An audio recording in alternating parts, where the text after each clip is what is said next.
Putin दुनिया में जहां भी जाते हैं न्यूक्लियर ब्रीफकेस उनके साथ रहता है, लेकिन इतना लाइमलाइट में नहीं रहता जितना इन दिनों है। 7 दिन के अंदर पुतिन दूसरी बार एटमी ब्रीफकेस के साथ खुले तौर पर देखे गए हैं। क्या इस न्यूक्लियर ब्रीफकेस का कैमरे पर प्रदर्शन यूक्रेन और पश्चिमी देशों को चेतावनी है? क्या यह संकेत है कि अगर जरूरत पड़ी तो पुतिन के लिए न्यूक्लियर हमले का बटन दबाना बाएं हाथ का खेल होगा? ये सवाल इसीलिए क्योंकि पुतिन ने साफ कर दिया है कि यूक्रेन में रूस रुकेगा नहीं।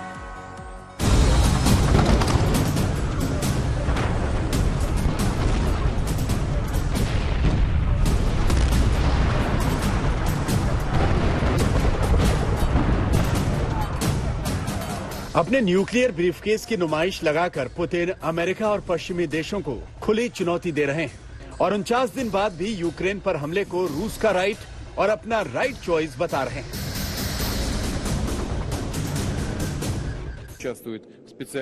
ये होना ही था, बस वक्त का इंतजार था। और हम क्या कर रहे हैं? एक तरफ लोगों की नाजीवात से रक्षा कर रहे हैं और दूसरी तरफ रूस के हितों की रक्षा भी हमारा लक्ष्य है। जो हम कर रहे हैं उसके अलावा हमारे पास कोई रास्ता नहीं है। यूक्रेन को अनगिनत मिसाइल हमलों से तबाह कर देने के बाद भी यूक्रेन में निर्दोष नागरिकों के मानवाधिकारों को टैंकों तले कुचल देने के बाद भी अभी तक पुतिन के सिर से युद्ध का भूत उतरा नहीं है।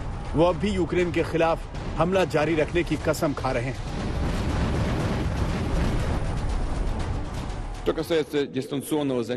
ध्यान रखिए, मैंने कल शाम कहा था कि यूक्रेन की तरफ से कुछ बदलाव की कोशिश हो रही है, जिसके बारे में मैं बहुत प्रामाणिकता से नहीं कह सकता। लेकिन अगर ऐसा होता है तो ये स्वीकार्य नहीं होगा, क्योंकि ये हमारे समझौते को पूरी तरह से अंजाम तक ले जाने में रोड़े अटकाएगा। और अगर ऐसा होता है तो सैनिक कार्रवाई जारी रहेगी।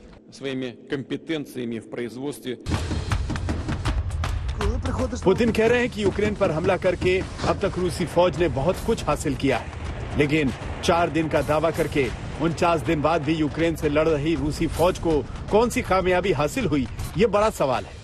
खुद रूस ने माना है कि अब तक यूक्रेन में उसके 1300 से ज्यादा सैनिक मारे जा चुके हैं, जिसमें कम से कम 6 रूसी जनरल भी शामिल हैं। यूक्रेन के दावों की तो हम बात ही नहीं कर रहे। रूस इस बात से इनकार नहीं कर सकता कि यूक्रेन के अंदर 49 दिन से रूसी फौज ने जितना नुकसान झेला है, उतना नुकसान तो उसने 1979 से 1989 तक 10 साल चले अफगान युद्ध में भी नहीं उठाया था।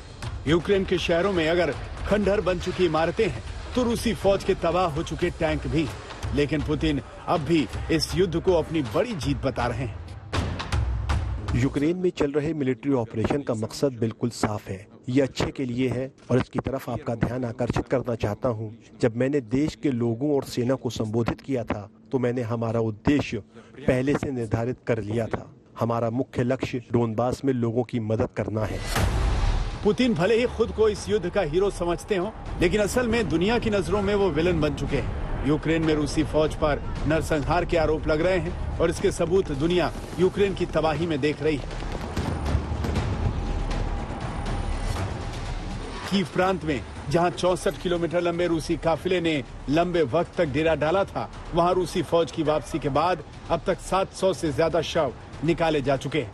मारियुपोल में रूसी सेना के हमलों में अब तक 22,000 से ज्यादा आम यूक्रेनी नागरिकों की मौत के दावे यूक्रेन की तरफ से किए जा रहे हैं। नरसंहार का गवाह बन चुके बूचा में 400 से ज्यादा लाशें मिलने का दावा किया जा रहा है और यूक्रेन के कई शहरों में सामूहिक कब्रों के मिलने का दावा भी किया जा रहा है। और इस खून खराबे के बावजूद पुतिन यूक्रेन में रूसी हमलों की कामयाबी पर खुशी से फूले नहीं समा रहे। Сьогодні ж з боку окупантів пролунала нова заява, яка свідчить про підготовку ними нового етапу терору проти України та наших захисників. Один з рупорів окупантів заявив про те, що вони можуть застосувати хімічну зброю проти захисників Маріуполя. Розглядаємо це максимально серйозно. Хочу нагадати світовим лідерам, що можливе застосування хімічної зброї російськими військовими вже обговорювалося. І вже на той час це означало, що потрібно реагувати на російську агресію значно жорсткіше. माना कि युद्ध में सब कुछ जायज होता है, लेकिन निहत्थे आम नागरिकों को गोलियों से भून देना कायरता होती है। माना कि युद्ध में जीतने के लिए किसी भी हद तक गुजर जाना गुनाह नहीं माना जाता, लेकिन रिहायशी इलाकों पर मिसाइलें गिराना वॉर क्राइम माना जाता है। माना कि युद्ध के मैदान में दुश्मन देश के सैनिकों को मारना बहादुरी कहलाता है, लेकिन सैकड़ों निर्दोष नागरिकों को मौत के घाट उतारना नरसंहार। अमेरिकी राष्ट्रपति जो बाइडेन ने पहली बार पुतिन पर यूक्रेन में जेनोसाइड यानी नरसंहार का डायरेक्ट आरोप लगाया है।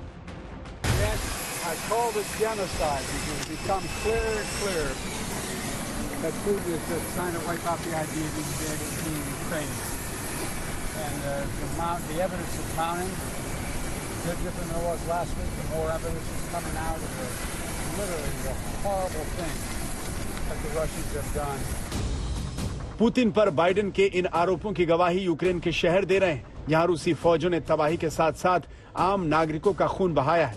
ताजा केस 8 अप्रैल को क्रामातोर्स्क रेलवे स्टेशन का है, जहां रूसी हमले में 50 से ज्यादा लोग मारे गए, जिसमें कई बच्चे भी शामिल थे। इससे पहले 4 अप्रैल को निकोलेव के एक बाजार पर रूसी फौज ने क्लस्टर बम गिराए, जिसमें 30 से ज्यादा लोग मारे गए। और ये तो सिर्फ चंद उदाहरण है। यूक्रेन का हर शहर रूसी फौज के रक्त चरित्र से पीड़ित भी है और उसका गवाह भी। लेकिन पुतिन के तेवर बता रहे हैं कि उनका दिल अभी भरा नहीं है। कीव से राजेश पवार और गौरव सावंत के साथ आज तक ब्यूरो।